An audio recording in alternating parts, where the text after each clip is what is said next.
Mimi naitwa Rumba Babas, mwandishi msomi kutokea jijini Arusha, makao makuu ya Global TV, chumba namba 206, Kondo Hotel Building hapa maeneo ya Kaloleni.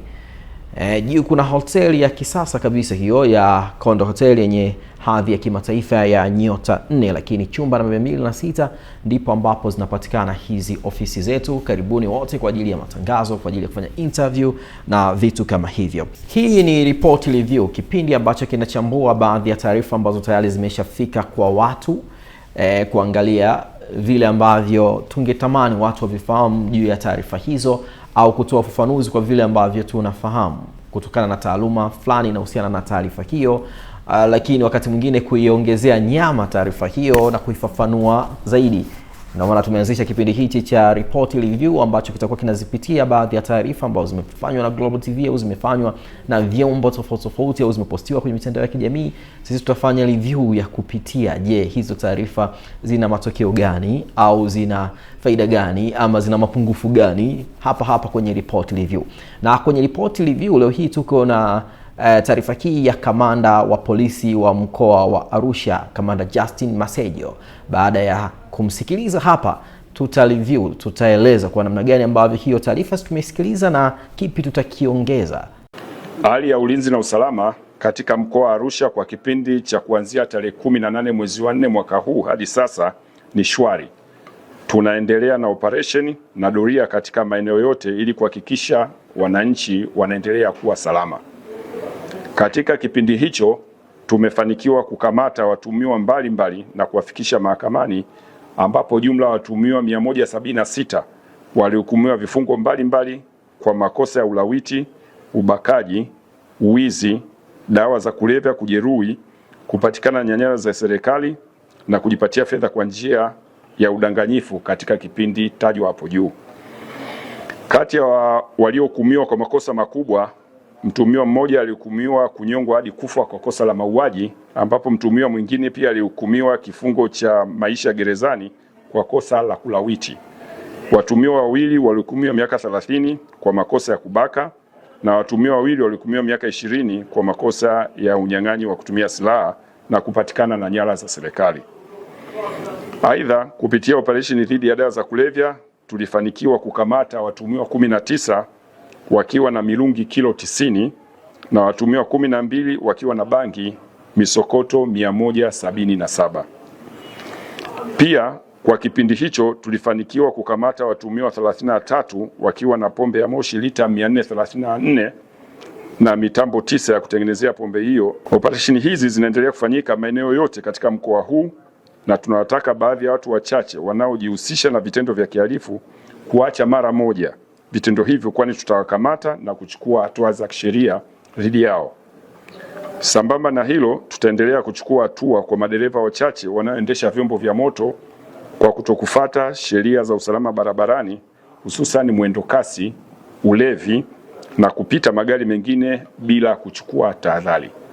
Mwisho, Jeshi la Polisi mkoa wa Arusha linaendelea kuwapongeza wananchi wote wanaotoa taarifa za uhalifu na wahalifu katika maeneo yao, hususan katika kipindi hiki tunachoelekea msimu mkubwa wa utalii katika mkoa wetu wa Arusha.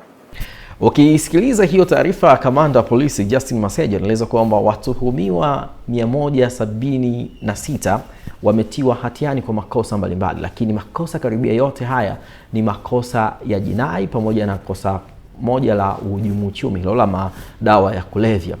Ukipiga idadi ya haya makosa na watuhumiwa 176 ukagawanya kwa 30, tafsiri yake kwa mwezi, yani kwa kila siku katika mkoa wa Arusha kuna watuhumiwa 5 hadi 6 hivi wanaokutwa na hatia kutokana na kufanya vitendo vya uhalifu au kuhusishwa na makosa ya uhalifu. Lakini ukatoa siku 30 ukasema kwamba tunatoa siku 8 ambazo ni weekend, kwa maana Jumamosi na Jumapili mahakama hazifanyi kazi, zikabakia kuwa siku 22.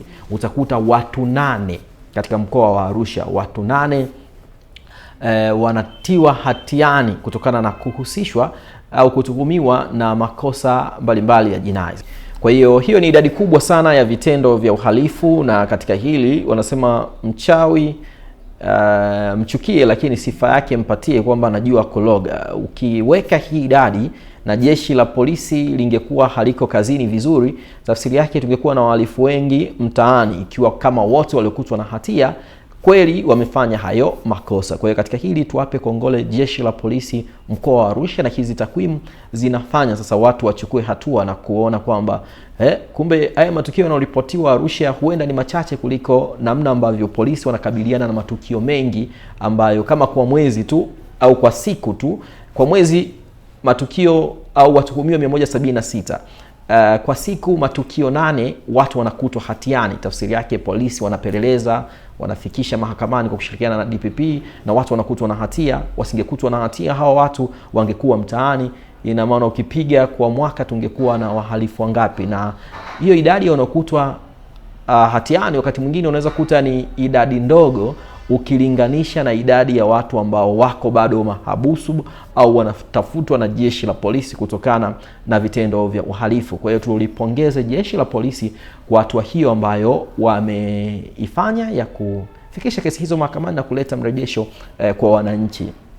Kongole sana mkiongozwa na Justin Masejo. Sasa kwenye report review tunataka tuangalie kesi ambayo imevuta hisia za watu wengi, ambayo imemhukumu Mtanzania mwenzetu kunyongwa hadi kufa kutokana na kukutwa na hatia ya kusababisha kifo cha Mtanzania mwingine kinyume cha sheria. Sasa katika kufuatilia tumebaini kwamba shauri hili limeamriwa katika Mahakama Kuu ya Tanzania masijara ya Arusha, na ilikuwa ni kesi ya jinai namba 22-274 ya mwaka 2025, Jamhuri dhidi ya Jacobo Ndoole. Jacobo Ndoole yeye ni kijana wa Kimasai mwenye umri wa miaka 23. Kazi yake alikuwa ni mlinzi katika nyumba ya kulala wageni inafahamika kwa jina la Agobafra. Katika kesi hii alikabiliwa na shtaka moja tu, shtaka la mauaji kinyume na vifungu namba 196 na namba 197 vya kanuni ya adhabu sura namba 16 toleo la mwaka 2022, akishtakiwa kufanya mauaji ya kijana anayefahamika kwa jina la Oscar Patrice mnamo Mei 25-26 katika wilaya ya Karatu mkoani Arusha.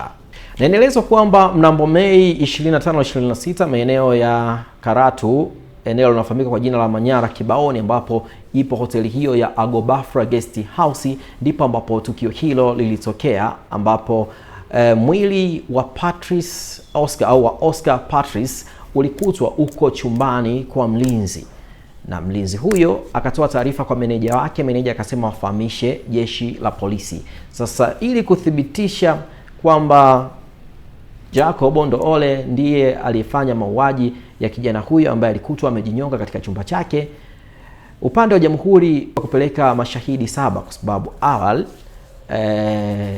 Jacob alikana kosa hilo mahakamani. Sasa katika hao mashahidi 7 kupitia report review tumewaangalia mashahidi wachache, akiwemo daktari ambaye alithibitisha kwamba mwili wa Oscar Patrice ulikuwa una michubuko pamoja na kilichosababisha kifo chake ni kukosa hewa. Lakini kwa aina ya michubuko hiyo kusema kwamba amejinyonga mwenyewe, daktari alisema ni ngumu kwa sababu kunaonesha kama kulikuwa kuna purukushani iliyopelekea baadhi ya michubuko. Huyo ni shahidi wa kwanza. Kuna shahidi mwingine pia ambaye alikuwa ni rafiki wa marehemu, anaeleza kwamba alimuona mlinzi akiwa anamvuta rafiki yake ambaye ni marehemu Oscar Patrice kwenye chumba chake, na alikuwa ameshika panga, kwa hiyo alishindwa kuingilia swala hilo. Lakini pia shahidi mwingine alikuwa ni meneja wa eneo hilo, anadai kwamba siku ya tarehe 26 yeye aliingia kazini, na siku ya tarehe 25 usiku alimwacha mlinzi huyo Jacobo pale kwenye lindo lake. Alipofika asubuhi kama kawaida lazima ataonana na mlinzi na akaendelea na shughuli zake, lakini ghafla akasikia akiwa anafanya usafi mlinzi akipiga kelele kwamba kuna mtu amejinyonga chumbani kwake. Baada ya kufika akashangaa, huyu mtu anawezaje kuingia kwenye chumba cha mlinzi na hapa ni guest house? Kwa hiyo akamwambia toa taarifa polisi. Kwa huyo naye akathibitisha kwamba Jacobo ni mlinzi wa pale na ndo mtu wa kwanza ambaye aliuona huo mwili kwenye chumba chake. Baada ya hapo, askari upelelezi pia aliyetoa ushahidi katika kesi hiyo alieleza kwamba Jacob ndiye alipiga simu polisi, lakini pia Jacob ndiye alieleza polisi kwamba yeye ndiye alioshusha huo mwili ambao wa Oscar Patrice uliokuwa umening'inia kwa kujinyonga na kamba, kwamba yeye ndo aliutoa na kumsaidia kukata hizo kamba. Kwa hiyo mahakama ikaangalia vitu vitatu. Cha kwanza, je, katika hili shauri ili mtu akutwe na hatia kuna vitu vitatu vya kuvizingatia. Cha kwanza, je, kuna mtu amefariki, lakini cha pili, je, kuna mtu aliyesababisha kifo chake, na kitu cha tatu huwa wanaangalia, je, kuna nia ovu. Sasa kupitia ushahidi huu mahakama ilijiridhisha kwamba Oscar amefariki, lakini pia ulijiridhisha kutokana na ushahidi uliotolewa kwamba Jacob Ondoole ametajwa kama ndiye msababishaji wa kifo hicho, kinyume na kifungu cha sheria ambacho tumekitaja kule juu, namba 196 na namba 197 cha kanuni ya adhabu.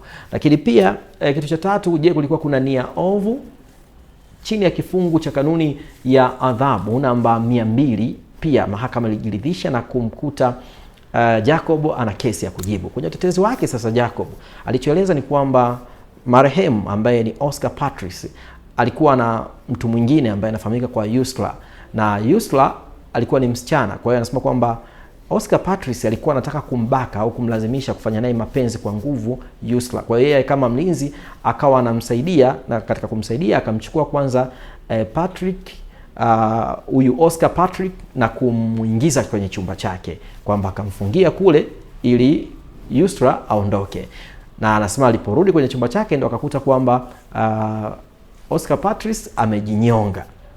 Ndio utetezi wake ulikuwa hapo. Lakini mashahidi hao wengine 7 wa jamhuri walikuwa wakiulizwa kwamba eneo la tukio ulimkuta mtu yeyote. Hakuna mtu yeyote ambaye alitaja kwamba kulikuwa kuna msichana au Yusra katika eneo la tukio. Kwa hiyo mahakama upokewa utetezi huo, lakini mwisho wa siku ikamkuta na hatia ya kumfunga kifungo cha kunyongwa hadi kufa.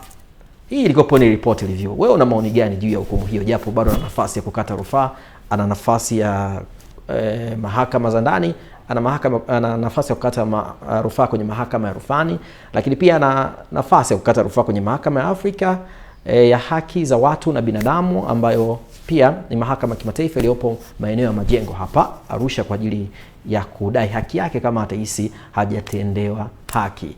Hii ni report review. Weka komenti yako hapo chini kistaarabu. Mimi ni mwandishi msomi, naitwa Kurumba The Babas.